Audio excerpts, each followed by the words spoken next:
ready. We're prepared. Do not give in to fear. We are fearless. This is not the time to be afraid. This is a time to stand up and fight back and to resist any temptation for them to divide us. We're in this together. The rule of law is on our side. We will not give in, not give up. We will not capitulate. We will not bow. We will not bend. We will survive.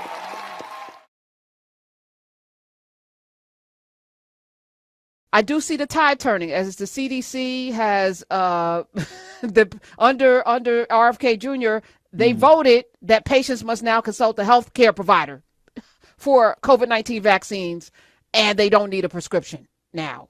They've now reversed. You don't need a prescription. No, now they've reversed the thing because COVID is on the rise. People are dying. Well, I do want to say I got my COVID shots 2 days ago. I was in the grocery store to do something else, and I stopped by. The pharmacist know me, and I stopped by, and he was like, "Hey, we got COVID. He said, you want to get your flu shot?" I said, well, not yet. I was like, I can wait on the flu shot, but he was like, and we got COVID shots too. I don't know why I turned into like he was about to go give me a shot in the alley, like he was gonna open up his trench coat and pull out some COVID shots. Because I was like, yeah, well, if you got them, me and my wife, we party, we into it. So we got our flu and COVID shots at the same time, like 2 days ago. And it was a lot of it was because we were afraid under this CDC what they were going to rule. Like we could find out Friday, now you can't get it, or you got to be over a certain age, you got to have certain existing conditions. Like I don't want them playing with my health, so I prefer to get it while I can. Rather than to take that chance. I'm glad that it seems that they went against what he would have wanted, but we live in a world where I can't be sure they would have that doctors and scientists will do the right thing. So yeah, man, I'm happy for everybody. Go get them, man. It's still out there. The numbers on the rise. And that pharmacist, he looked so thankful and sad. He shouldn't have to. We just people that said yes to something very reasonable. And he looked like, thank God. He said, because my wife said, I know it's not preventative in that you can't get COVID. It's just you won't get as sick and you'll have some immunity to it. And he's like, right. Thank God. That's so many people don't know that. They think you just don't get sick if you get a vaccine, but that's never been true. It's not true for the flu. It's not true for anything. But and like he was just relieved to hear reasonable people. It's sad, man.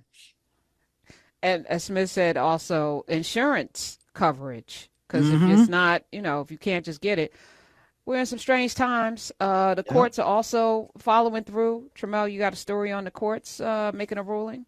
Yeah, the judge actually struck down Trump's $15 billion lawsuit against the New York Times. It was unfortunately, it's not permanent right now. But it was a $15 billion defamation lawsuit against the New York Times, book publisher Penguin, and 2 New York Times reporters. And the suit was, filled with a lot of invective speech that annoyed the judge. What? Invective? Yes. The judge said that your claim was, filled with invective speech and violated civil procedure in federal cases by failing to get to the point. And wow. All right, so this is the word of the day, invective. invective, insulting, abusive, and highly critical language. So the lawsuit was full of invective, what now?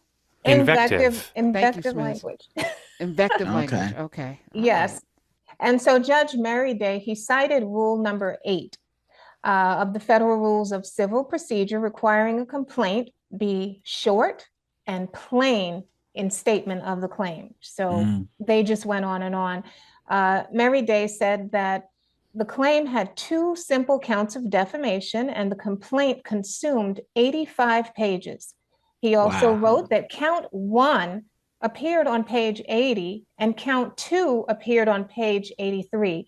He said that even under the most generous and lenient applications of Rule 8, the complaint is decidedly improper and impermissible. Okay. All right. Shout out to the judges standing on business. It's a beautiful thing. that we do have a legal system still, a lower court still, people with good damn sense still, and this is going to be the fight. You know, I saw a couple of service people arrested whose job it was to fly planes over to Gaza full of bombs, and they refused, and they arrested them, and they would not shut up. As they were being handcuffed in that hallway, they were like, you are not going to have me complicit in genocide. They were yelling and screaming. It's going to require people. You don't take an oath to do bad things. Right. You know, you're serving not this man, you're serving the Constitution. And if it's wrong, you have a right to say that it's wrong. This is what free speech is really about. And I won't say anything else because I have thoughts. But is that it with the news? Then we're going to go to the phone. We have plenty of news, so you just let me know as you want it. We're ready. We're prepared. Do not give in to fear. We are fearless. This is not the time to be afraid. This is a time to stand up and fight back and to resist any temptation for them to divide us. We're in this together. The rule of law is on our side. We will not give in, not give up. We will not capitulate. We will not bow. We will not bend. We will